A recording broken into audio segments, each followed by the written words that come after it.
Direct from historic downtown Orange, California, it's time for the Bob Gurr Show. From undersea adventures to highways in the sky, he's done it all. And now, here's your host, the man, the myth, the Disney legend, Bob Gurr.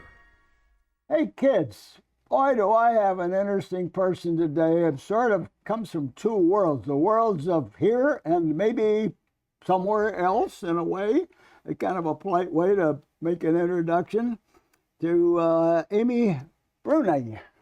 Is that right? Bruni, yeah, you got it. Okay, there's several ways to do that, wherever you put the accent. Some of her interests and some of her, she's very professional, been around like 20 years, I certainly haven't. She loves to mix with many kinds of people, and she's as natural to be on stage. I found that out. She's a dedicated investor, not one of these dreamy type of people in the other world, so to speak. And she enjoys speaking tours. You have no idea all the places she goes. She'll go out for 300 days in a year and talk. Her clue of why she's so good at what she is, I found out she was a project manager for an insurance company. Now, if anybody's a project manager, they understand the logistics, the time, all these important things. And you combine that with her beautiful face here and the fact that she likes to talk to people, you have a commanding entertainer. She has these paranormal interests, which everybody understands. But not only that, her house is 300 years old. And she likes to talk about the fact it's got with these wide boards that are creaking. You know, if you've ever been to the Northeast, not like Southern California, you can't sneak around a house. The house is going to talk to you. She used to work with a ghost hunter and did that a lot of travel in the country. She's comfortable to be in charge of all kinds of producing activities. Goes back to that project manager characteristic. So it's logical. She operates her own business, plus she writes, and the big thing, loves to perform. Well, I want to find out more about her, and one of the interesting things I find, people have a really good career. Mm-hmm. If you trace it all the way back, you'll find that between 3 years old and 5 years old, people have little memories, what I call little snippets here and there that sometimes don't connect and they make no sense, but they might have been terrifying or they might have been really exciting, and you want to go back and can't go back. Right. And I like to dig into that period of time because I want to see the seeds of a successful career. So I'm going to ask you to see if you can remember, there's always a few that don't connect, but they're there and they pop up once in a while. Okay. So you're asking like what my memories are from like ages potentially 3 to 5. That's where it starts. That might have set the course of my career. Yes. That's a tough one. I will say, Bob, you've asked me a question no one has ever asked me. I love it so much. Let me think about this. I would say I do remember moving at that age, weirdly. We lived in a tiny apartment and we moved into a house at that age, which was a very big deal for me. Mm-hmm. And I do also remember having an imaginary friend. And so so my brother was born when I was 4. So those first few years, it was just me and my parents, right? And you know how that is. And suddenly you have a sibling. Yes. And a sibling is not another little girl. Yeah? No, it's my little brother, who's my best friend now. But back then, he was competition. Yeah, okay. So I did invent an imaginary friend at that time. And I'm sure it was because my brother was getting all the attention. And so I had a friend that you could make your own avatar to work with every day or play with every day. Yeah, I guess so. Oh, So- so this would be your first look into another world Potentially. because you except- could make it up. well, what if I didn't? What if it was a person? What if it was a ghost? Okay, so tell me a little bit more about how that led to maybe a few more of these little memories that got you actually starting to do something going past, let's say, 4 years old. Yeah, so we moved into, I grew up in Northern California, so I'm a California native, and we lived in Alameda, California. And so we moved into a house there when I was younger, and it was very small. It was, I want to say 900 square feet, and 2 bedrooms, 1 bathroom. And so my parents went on to have three more kids. So it was my brother and 2 sisters. So there were 4 of us in this tiny bungalow. And that was where I think I had my first experiences wondering about ghosts, which is what really directed my career later on, because I feel like that house was haunted potentially. So, Oh, really? Yeah. At that early age, you had a knowledge or something that there was a thing called ghosts? I did. And you were in a house that looked like it might have had one? I had a few, apparently. I saw something when I was 8. I saw a man standing outside a 2nd-story window, which there was no way someone could be standing there. And so I was 8 years old, and I went and I got my mom, and I said, there is a man, and he's floating outside the kitchen window. And my mom just looked at me and she said, oh yeah, he's a ghost. And I went, what? And she said, yeah. Sometimes when people die, they become ghosts. And then she said, I've seen him too. I call him Mr. Green Jeans. Did you take that as matter of fact? I took it very factually. I was like, well, that's a new thing I did not realize. and then she said it so casually, like it was not something to be afraid of. So I was not afraid. I just thought, well, sometimes there's ghosts. And so that's what led to my whole interest in ghosts. Well, this is very interesting because a lot of times a parent will say something that startles a child. Things that might be scary in the night, so to speak.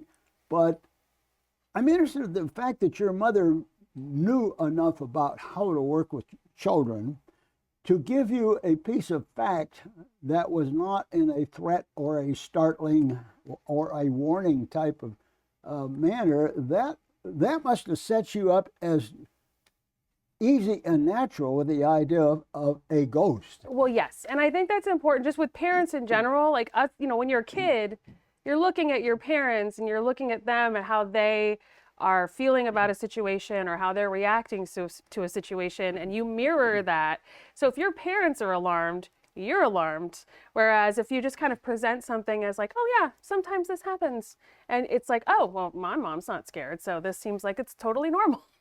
Well, stop and think. That is a very safe launching point for yes. what turned out to be a career that's still going today. Yeah. Yeah. I mean, I had no idea. I was just it was an interest of mine. And, this was back in the 1980s. And so I started reading about ghosts and spiritualism and books by Hans Holzer. And it was just a very interesting pastime, which my father then parlayed into teaching me history, because he would get me to go to like historical locations and he would say, well, there's ghosts there supposedly. And so I'd eagerly go and learn all about it, hoping to see a ghost. Oh, so your parents actively responded to your ghost interest. Yeah. Because it was now factual in your mind, let's say, and it was not a scary thing, or a spooky type of thing. And they actually facilitated a continuing that launch into what turns out to be this career. Yes. I think with kids in general, like I have my own daughter now, when I see her interested in something, I do try to parlay it into some sort of learning experience, regardless of how I feel about her particular hobby. But if there's a way I can make it grow into something or, make her learn from it. And I think that's what they did. Did you develop any other interests that might be entirely different or parallel, other kind of things in life?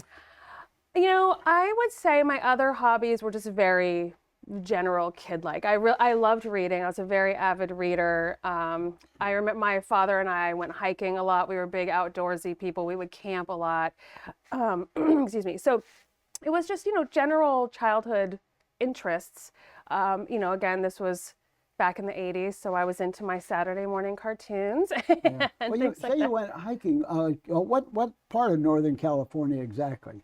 We were really big hikers. Like, we would do a lot of Point Reyes. Like, we hiked a lot through Point Reyes and like Bodega Bay and like that whole area. There was a series of hiking trails that were our favorite. Okay. We did Muir Woods a lot. We did Mount Tamalpais, Mount Diablo. Like, we went all over. The reason I'm asking because there's Northern California close within an easy drive of San Francisco, and then there's a really north Eureka, and then the volcanoes to the Yes. northeast. So if I was up in Eureka, I would call you. Well, you're sort of Central California, not Oh, North. yeah. Yeah. So I just wanted to know that because yes, I've been up to Mount Tamalpais a long time ago. Yeah. Very interesting. I love driving up in the woods up there. So yeah, and you say Point Reyes, I remember exactly what Beautiful. that's like in camping. So I got a better picture of you now. Yeah, I was a Bay Area girl. Yeah, Bay Area, yeah. Yeah. So you were close to a big metropolis like San Francisco, with all the things that your parents could take you to and enjoy. So was there any other things that you, besides those two things, that you developed enough that you pursued them for a while? Well, I always thought, and I think a lot of kids think this way, I was very interested in animals, particularly like marine life. So I was always, my dad would take me to Steinhardt Aquarium all the time. And so I always thought my trajectory, I predicted, was going to be a marine biologist or a veterinarian. It was never ghosts. That was just like a weird hobby that I enjoyed on the side. See, that's what I'm trying to find out. Yeah, What yeah. were the other things that might be, let's say, a little more stable and natural? You would think. Instead of somebody saying, when you grow up, what are you going to do? Well, I'm going to be a ghost hunter. It's like, oh, I see. I know. I don't think anyone plans, but although my daughter now Okay. thinks that's what she's doing when she grows Okay, up. so like being a marine biologist, my first visit the Steinhardt Museum was, oh my gosh, I had no idea. This Yes. kind of a world must have been the same with you. It was stunning. That was, so being, we were not, like, we did not have the means to like come to Disneyland and things like that when I was a kid. So Steinhardt was my Disneyland. Like, that was where Okay. if I, like any birthday, holiday, I would always ask to go to the Exploratorium or Steinhardt. That was it. And so sometimes my dad would even surprise me. I remember one time my grandpa and my dad, they were like, we're going to go get some bananas. They kept telling me. And I was like, we're going to get bananas. Like, yeah, we got to go get bananas in San Francisco. And I was like, we're getting bananas in San Francisco. And it was just me by myself. And I believed them. And I was like, these must be really special bananas. And so, but then we pulled up to Steinhardt and I was like, I thought we were getting bananas. And my dad said, you want to go get bananas instead? So yeah, it was so silly. Oh. I'm taking it your parents had a lot of inherent wisdom of how the human mind works and how you can nurture it or hold it back in a way. So your career got off to a booming start. It just rolled right along. Okay, you get up into past grammar school, and you get into a middle school and into high school. What kind of things did you get interested there? Oh, so high school, I was very gothic, as they say. So I dressed in black all the time. I had the dark eyeliner, and I was, I was very much into music then. And generally, I was just very antisocial at that time. I was one of those kids. Okay. I remember my first days when the goths started to show up at Disneyland. I began to think, oh, this world is getting kind of weird. And the more I looked, the clothing was beautiful. And it was anybody's going to dress as a goth, and out in public, they don't do it partially. They do it thoroughly, completely thoroughly. Oh, yeah. It's a costume every Did you do day. the same thing? I was not that extreme because I went quickly from goth to grunge. So I went from all like black and like eyeliner to flannels and ripped jeans. And, I really adopted that in high school. So I was a child, I graduated in 1994. So I was in the heyday of grunge time. So it was very comfortable. Yeah. Did your music interest shift or right along with this? Yeah, I mean, I still listen to the same music then than I do, like I still listen to it now. Like I feel like our high school years form our musical tastes almost for life. But I still, yeah, the musical taste stayed, and I wanted to be musical, but I'm not. Like I'm good at listening to music, and so yeah. Yeah, well, your mention of grunge, a lot of people, the parents are like, oh my gosh, why do they have to do that? The people I knew that were into grunge and the grunge music, it is so comfortable Yeah. and so easygoing and so adaptive that it's hard to pin down exactly what is the center of grunge in America. Yeah. I said, well, just look around, it's a big variety. And I think children into grunge, they got to explore in a very safe way, broaden their interest. I'm guessing you must have done that, but tell me, what point in life that it started to focus back into the ghosts, central of ghosts? It was so interesting. So I always had that interest. Even my high school yearbooks, people called me the ghost girl because I was I would do reports on it and presentations on spiritualism. Like I was obsessed. And so when I left high school, when I got out of high school and graduated, I was going to nursing school eventually. I took a few years off, and then my plan was to become a nurse, which in retrospect, I would not have made a good nurse. but I went to nursing school, and I was doing that. And with that kind of health industry knowledge, that's when I started working for a health insurance company. And so I was going to school and working for the health insurance company at the same time, and kind of climbing that ladder, and became a project manager, and had, this is a very stable job with benefits. But still, on the weekends, I would go and investigate and look for ghosts. It was my, I had a lot of friends who were into ghosts and the paranormal, and we were on paranormal teams, and we would, it was just, that was my very intense passion and hobby that I would just always do. Yeah, see, I'm seeing, just from what you told me just almost momentarily ago, you understand the value of a stable job that looks like a job, in the eyes of everyone else. But at the same time, you use 2 out of the 7 days to follow your heart, not your head. 100%. And I think that's a clue. I see people with careers, and you ask them a little bit later in life, and they say, well, were you driven more by this or some kind of a blend?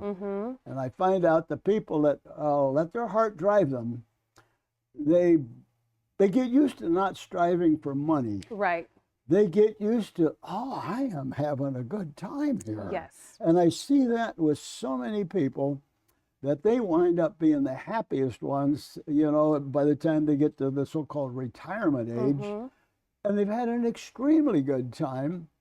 But that's what interests me, and how that goes all the way back to those first little snippets of how did you get orientation out of those little things that just happen to you when you're really little, and then try to steer that path. Yeah. Okay, at what point what was the kind of an occurrence where you're in the project manager position, which is good, nice and stable? Yes.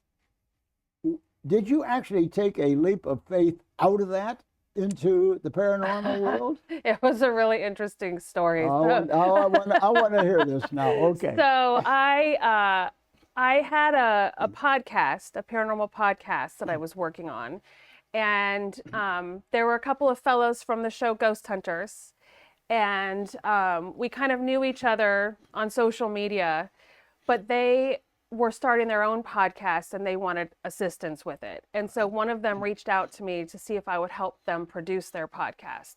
And I was a fan, and I knew who they were, and we had a lot of mutual friends. So I was like, of course, I would love to help you. And so they lived in New England. So I started working remotely on their podcast for them, basically getting them guests and writing questions for them and whatnot. And they came to California to film a few episodes of Ghost Hunters. And they asked me if I would like to come assist them for a couple cases, because They were doing like the USS Hornet, which is a really big ship in Alameda. And they were doing a sanatorium in Clovis, California, which was large. And so they just wanted an extra hand. And so I said yes. And then we completed those 2 cases, and they asked me if I wanted to go to San Diego with them to do the Star of India. We were going to investigate the Star of India. That's a cool ship. It was there, so awesome. And I, of course, said yes again. And then I just never went home. they asked me if I wanted to join the team full time. The producers did. And so I did finally make it home. I had to give an exit interview at the health insurance company. But it was a very hard decision. Most people would say, yeah, it was not easy, because I thought, what am I going to do? Chase ghosts on reality TV for what? It's going to last a year or 2? Like, this couldn't possibly be a thing. But I felt like I could always find another project manager job, and I should try this and just see what happens. And so I took a leap of faith, and it's been almost 20 years. So. No, what you just said is very, very important for a lot of viewers here. This young lady wound up with a very stable job and then took this leap into something more that was more heart than head. Usually that will terrify people, but there's a subtle something that happens, and I think it happened with you. You gradually know that you could always go back. There's always a go back. Yeah. But the further you go with the one that your heart is telling you, no, we need to go in this direction. About how long from the time you made the decision to have the exit interview at the health organization, and you finally decided that, no, I think I could actually live with this paranormal, with at least the Ghostbusters, Ghost Hunters. That's fine. I'm interested in that time frame that took to make that final leap and abandon the stable job and go with the paranormal. It was weird, because when I was, I had done those few cases with them, and I had in the back of my mind, because it was going very well, and I wasn't thinking of it like it would ever be a permanent thing, but when they asked me to go to San Diego, I remember thinking, what if they asked me to stay and do this? And I didn't say it out loud. And that's when I started thinking of the what ifs. I was like, well, what if? What could happen? And I was a very, it was just a very weird time in my life anyway. So I said, you know what? If they ask me, I'm going to say yes. And I just I made that decision, and I said, but I'm not going to think about it anymore. I'm just going to put it in the back of my brain. And if it happens, it happens. And so that was it. It was just this kind of juggling pros and cons, knowing I could go back to that other world of project management and going to college. I hadn't finished college, or I was still going to school, and I was in between semesters, thankfully, so it wasn't but I was just thinking, I can always go back. There's always a go back moment. And at that point I was already in my early 30s at that time, and I was so it was this moment of, I'm just going to do this. So how long did the working with them last before you decided to take another leap in yet another direction that was even more risky? Tell me about that. Very risky. So I was with them for 7 years. And all roads led me to New England, which is where I live now. And so it was really strange. I was on Ghost Hunters. They all lived in New England, but I was the only California person. And so I would stay in a hotel while they all went home. When we were in between filming for 2 or 3 days, rather than going back to California, I would stay in a hotel, the Biltmore in Providence, Rhode Island. And I remember I was with the crew one night, and they took me to this club, and I thought the bouncer was real cute. And so, and so that was how I met my now partner, Jimmy. We've been together for 14 or 15 years, but we had our daughter in 2012. Okay. And, or maybe 12 years, 13 years, I can't remember. And so once I had Charlotte, when she was about, I tried to do Ghost Hunters. I tried to juggle motherhood and traveling, and I'd bring her with, and we had a nanny, and but it just was, I couldn't work it. It was too much. And so That was when I told Ghost Hunters that I was done after season 9, and I didn't really plan to go back to TV, but then I did.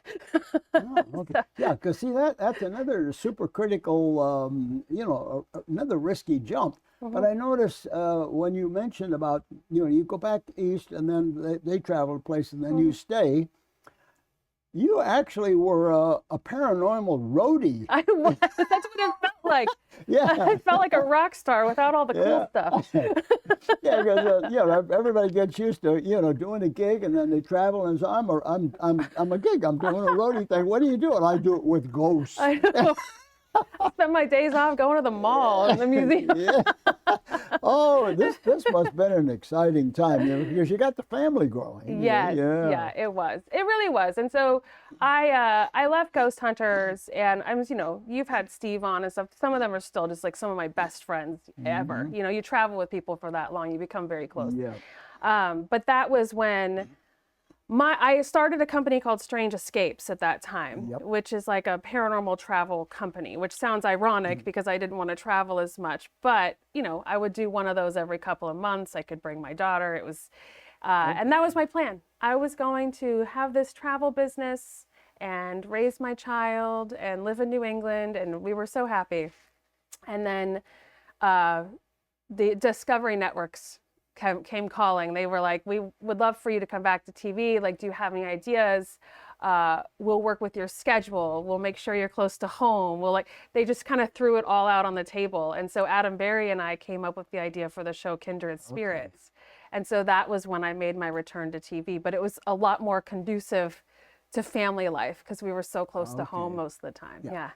See, I'm getting the impression that as your career moved along, it didn't take anything really radically risky. You always had a very basically stable path. You didn't go too far away.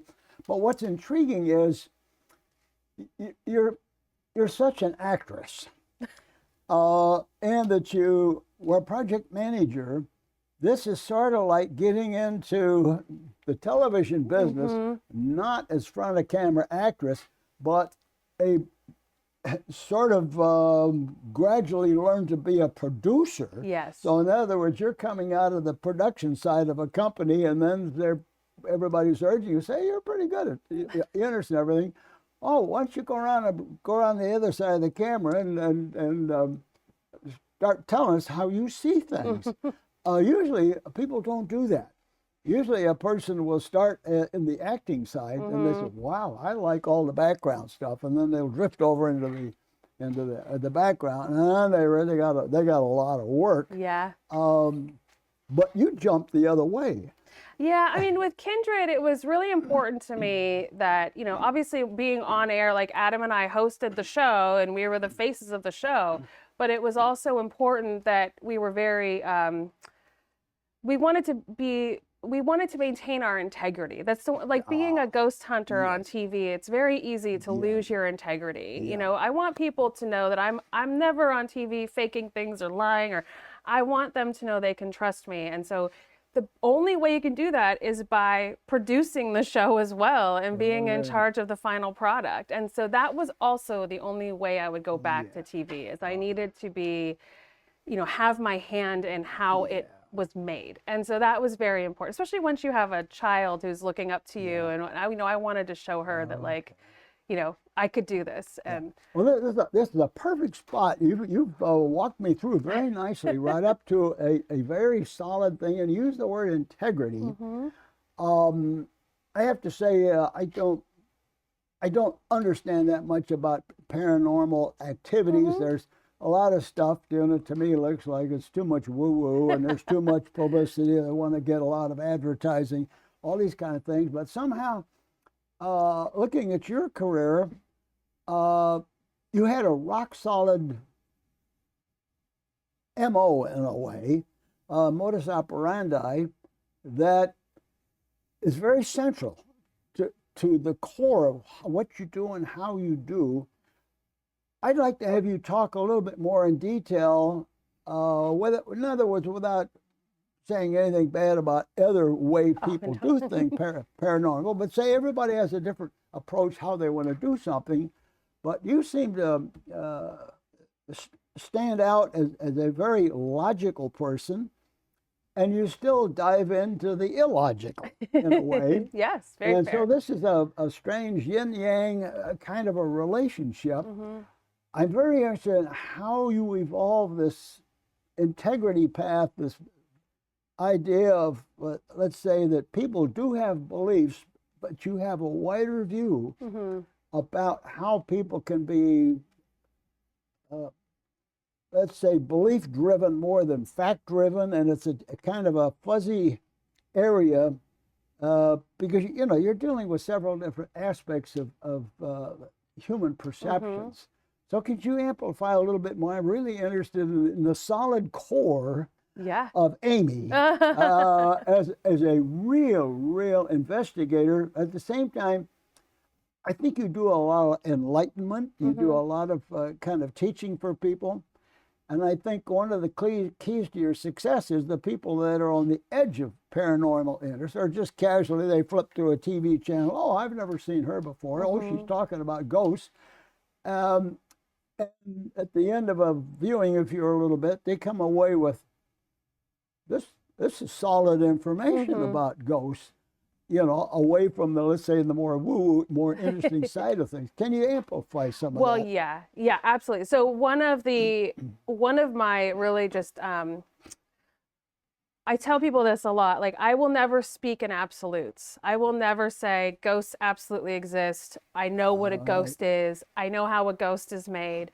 What I know is that I have had personally very profound experiences that I cannot explain. And other people have come to me with those similar experiences that they cannot explain. And I've had things happen that correlate, you know, with history or people who have passed. Or so it is my belief system that there is some bit of us that can come back in some way and communicate with the living or make themselves known in some way. But I'll never tell people like that's absolutely what it is. And so I think that's kind of what people identify with is I will, you know, I am an expert in the sense that I know a lot about the history of ghosts and spiritualism, and I know a lot about history in general and things like that. But when it comes to like ghosts and spirits, I will never say to you, I know exactly what that is and that it definitely exists. But I've had so many interesting experiences and strange things happen and been to some of the most haunted places in the world time and time again and seen these things for myself that I have my own ideas of what they could be. And I happily share those with people. And whether they believe me or not, that's fine. You know, I'm not trying to change anybody's mind. But I think we talked about this briefly before. I will always get my history right. You know, I'll always get my facts right. But I think those kind of things go hand in hand because I think a big part of the paranormal is lore and legend and storytelling, which is sometimes where we get things jumbled and bungled. And I like to come in and kind of set the story straight on some of these locations and make sure actual history is being reflected. Yeah, so you have an advantage. Your career is not that is current topical. It can extend far back as you want to go. Yeah. And it seems that over a long period of civilization, I love reading books going back as far as 22,000 years about the origins of society. I'm really fascinated with how people evolve, how they think. And obviously there's a lot of things developed by the fact that our type of humans, the Homo sapiens, compared to Neanderthals and some of the others, we're unusual. We have the trait of imagination, and that is very inherent, extremely far back. And then you stop and think of that characteristic. If you have imagination, you are free to imagine anything, going right back to your first little avatar friend. And of course, all the history of religions going with thousands of years back, they all are kind of imagination, all these different directions, and they all morph around all this period of time.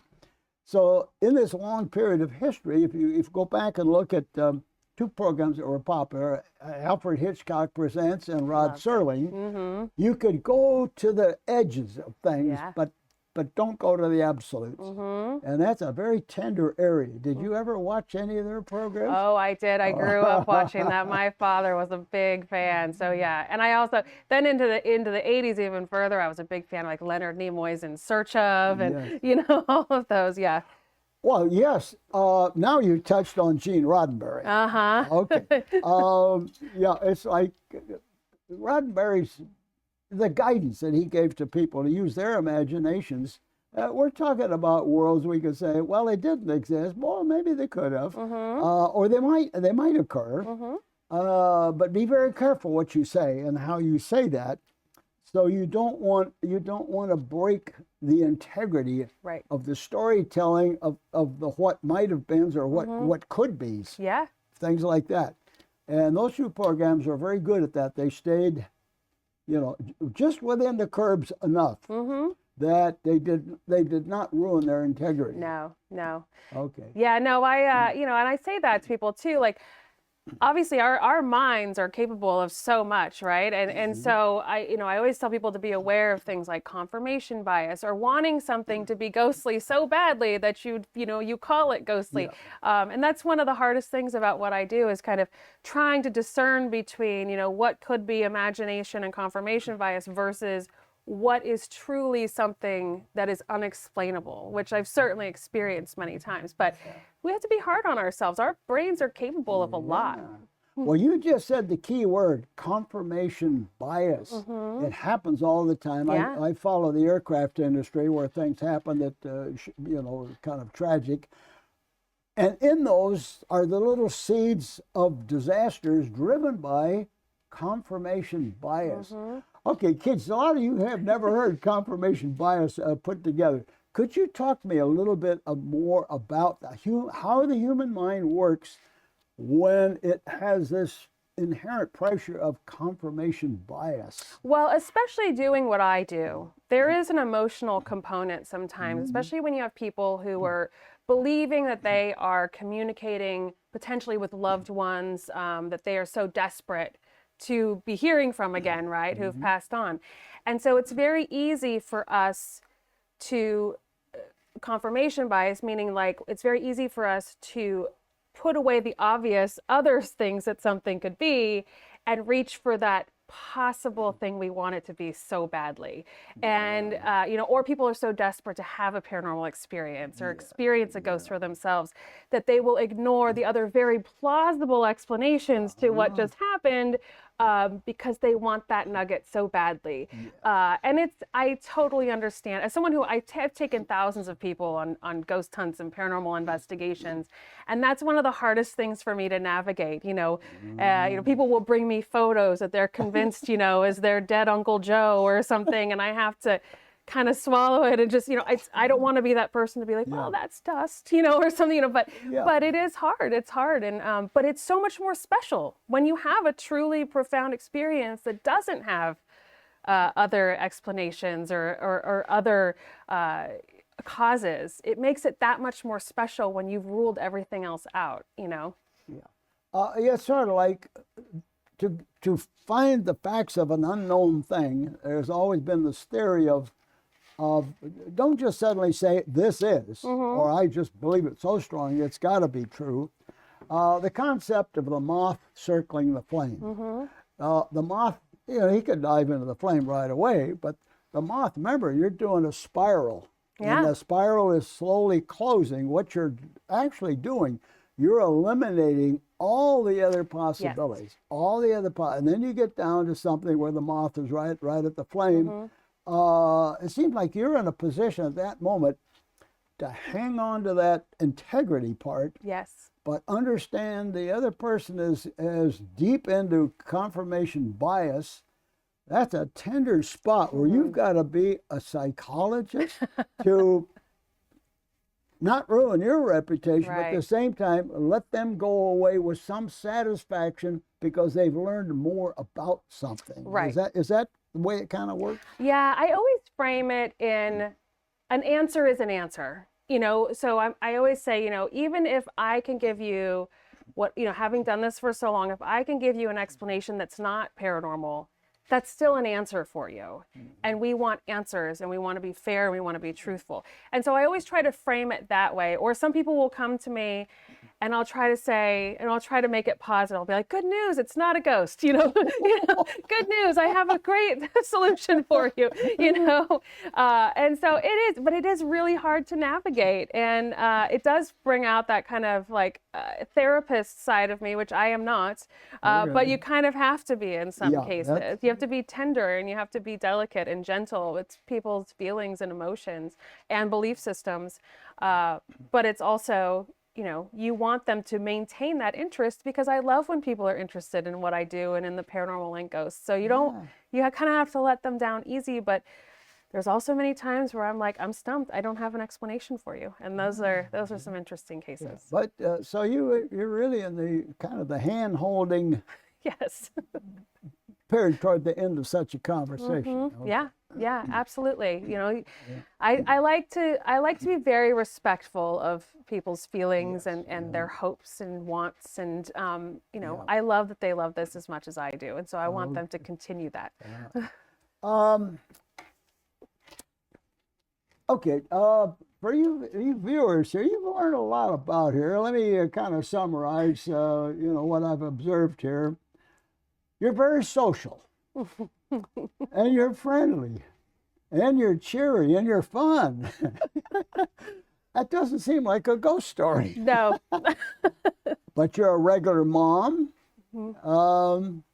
Since you live in Rhode Island, you can be called a roadie, because you live in a beautiful island next to those great big mansions and a lot of naval ships history. It's really an interesting spot. I could see why you left the sort of southern part of Northern California to go to the center of a growing part of America that attracted a lot of money and a lot of ships because of the water and the islands, that whole area.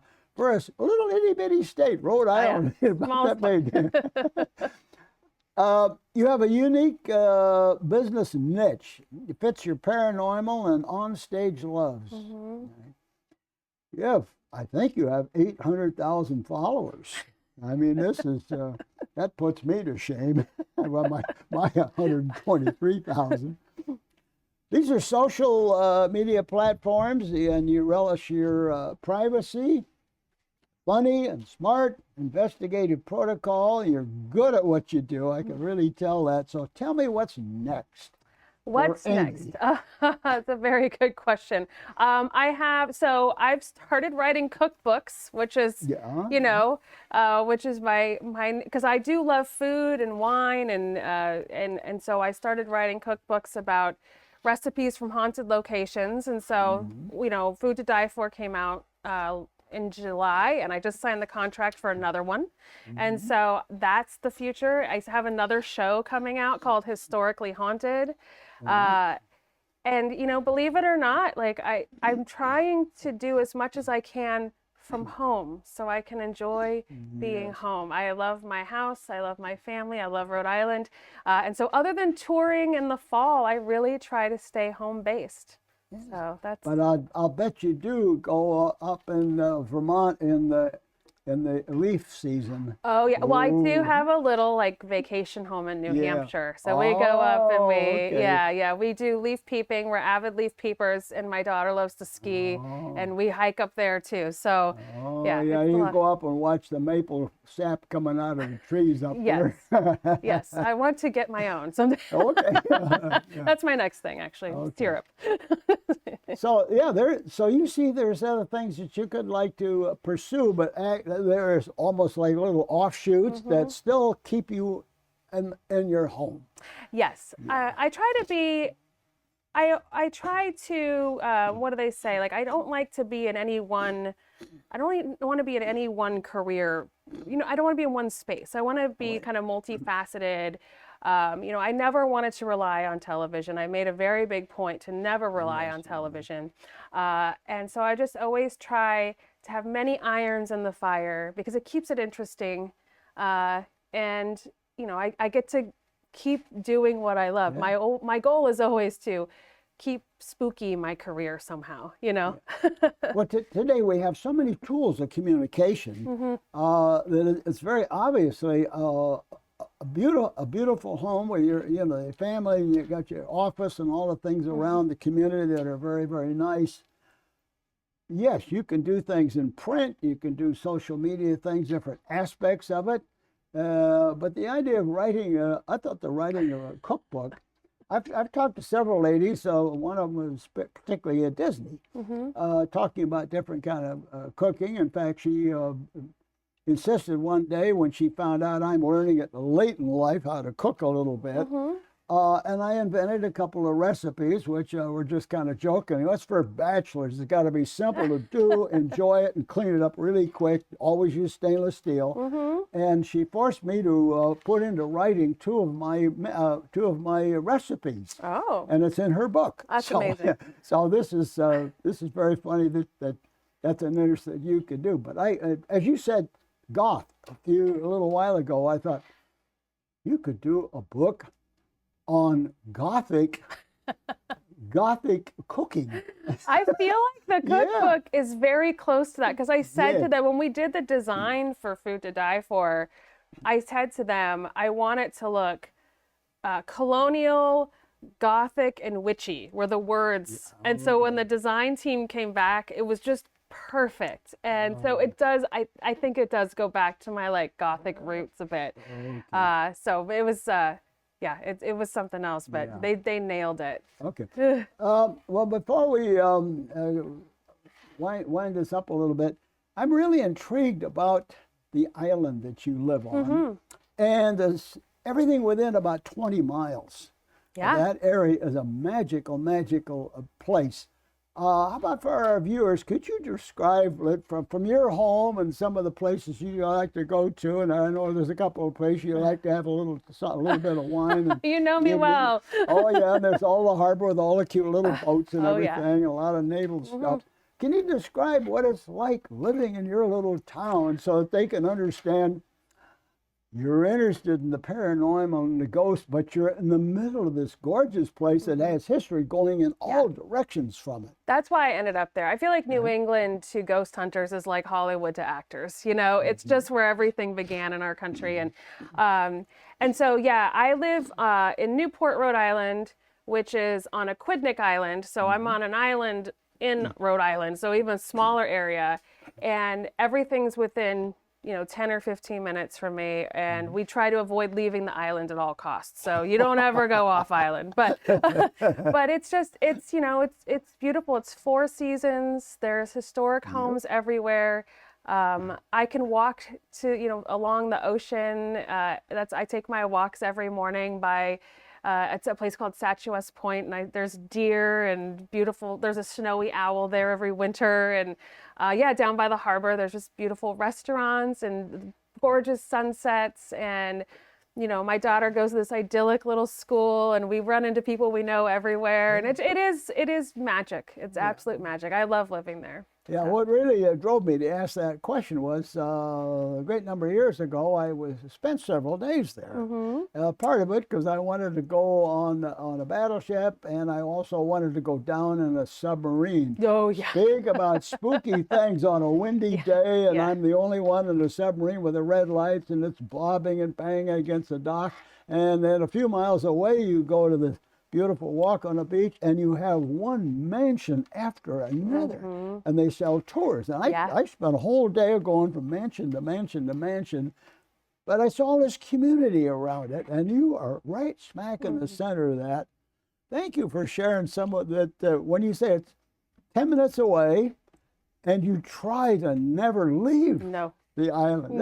This is the most unusual thing. Yeah, no, we stay put as much as possible, unless we're going to one of the Disneys. Oh, okay, yeah. And then that gets us off the island. Yeah, we'll get on a plane. I was going to say, if we got off the island and got into Disney, you'll have to come back and here's some other side of the show. Yeah. Well, anyway, Amy, thank you so much. This is just, I have learned so much from you. But the big thing the big takeaway I think our viewers should be very interested in, you can say ghost story to yourself, but at the same time, you need to have some logical thinking And you need to have the integrity of what you do and what you think and how you share ideas, as good as what Amy has already showed me. That's what she does, and that's the center heart of the core of her career, and that's what makes it so good. So thank you very much. I am just so delighted. Okay. All right. Thank you all very, very much.